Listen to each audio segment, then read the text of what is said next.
നിങ്ങൾ ശ്രദ്ധിച്ചേ, സദൃശവാക്യത്തിൽ ഒരു വാക്യമുണ്ട്. വാക്യം ശ്രദ്ധിച്ചോണം. ഹല്ലേലൂയ. ആമേൻ. 18-ാം അധ്യായത്തിന്റെ 10-ാമത്തെ വാക്യം. കർത്താവിന്റെ നാമം ബലമുള്ള ഒരു ഗോപുരമാണ്. വായിച്ചു.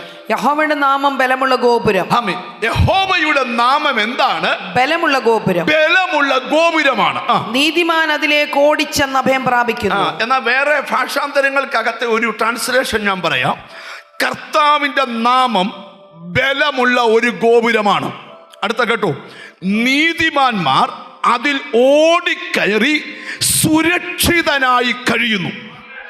ഹല്ലേലൂയ. യഹോവയുടെ കർത്താവിന്റെ നാമം ബലമുള്ള ഒരു ഗോപുരമാണ്. നീതിമാന്മാർ അതിൽ ഓടിക്കയറി സുരക്ഷിതരായി ജീവിക്കുന്നു. ഒരാമയും വരുന്നില്ല.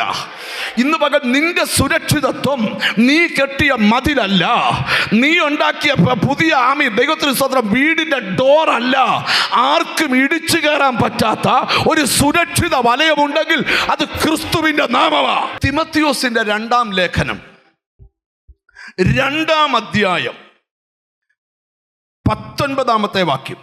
ഹല്ലേലൂയ.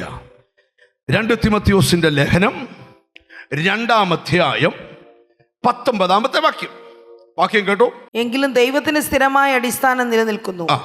കർത്താവ് തനിക്കുള്ളവരെ അറിയുന്നുവെന്നും കർത്താവിന്റെ നാമം ഉച്ചരിക്കുന്നവനെല്ലാം കർത്താവിന്റെ നാമം ഉച്ചരിക്കുന്നവൻ എല്ലാം അനീതി വിട്ടകന്നു കൊള്ളട്ടെ എന്ന് അനീതി വിട്ടകന്ന് കൊള്ളട്ടെ എന്നാകുന്നു അതിന്റെ മുദ്ര. അതിന്റെ മുദ്ര.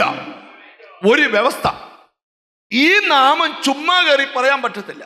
ഇത് ഉച്ചരിക്കുന്നവനെല്ലാം അനീതി വിട്ടകന്നോണം. അടുത്തിരിക്കുന്ന ആളെ തൊട്ട് വെച്ചാൽ അനീതി വിട്ടകന്നോണം എന്ന് പറ. ഹല്ലേലൂയ. അപ്പൊ കർത്താവിന്റെ നാമം ഉച്ചരിക്കുന്നവൻ എന്താ വേണം? അനീതി കെട്ടിപ്പിടിക്കരുത്, അനീതി വിട്ടകരണം. അതാണ് ഇതിന്റെ മുദ്ര. ഒരാമയും വരുന്നില്ല. ഈ നാമം എല്ലാവർക്കും നാമയിൽ എടുക്കാൻ പറ്റത്തില്ല. സ്തോത്രം.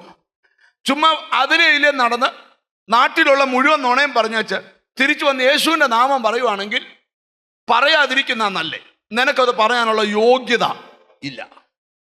പണ്ട് ഈ പൗലോസെ ഭയങ്കര ശുശ്രൂഷ ചെയ്തപ്പോൾ ഒരു മന്ത്രവാദിയുടെ ഈ മന്ത്രവാദി ഇങ്ങനെ ഇരുന്ന് എല്ലാത്തിനും മന്ത്രം ചെയ്യുക. പനിക്ക് മന്ത്രം, ചുമയ്ക്ക് മന്ത്രം, ഇരിപ്പിന് മന്ത്രം, ചിരിക്ക് മന്ത്രം, കരയുന്നതിന് മന്ത്രം, നിൽക്കുന്നതിന് മന്ത്രം, കിടക്കുന്നതിന് മന്ത്രം, ബന്ധനങ്ങൾക്ക് മുഴുവൻ മന്ത്രം ചെയ്തുകൊണ്ടിരിക്കുക. 5 രൂപ തൊട്ട് 50,000 വരെയുള്ള മന്ത്രമാണ്. ഭയങ്കര ക്യൂ ആ മന്ത്രവാദിയുടെ. അന്നേരം ഈ പൗലോസ് വന്ന് ഇതെല്ലാം ഫ്രീ ആയിട്ട് യേശുവിൻ്റെ നാമത്തിൽ. ശുശ്രൂഷ എപ്പോഴും ഫ്രീയാ.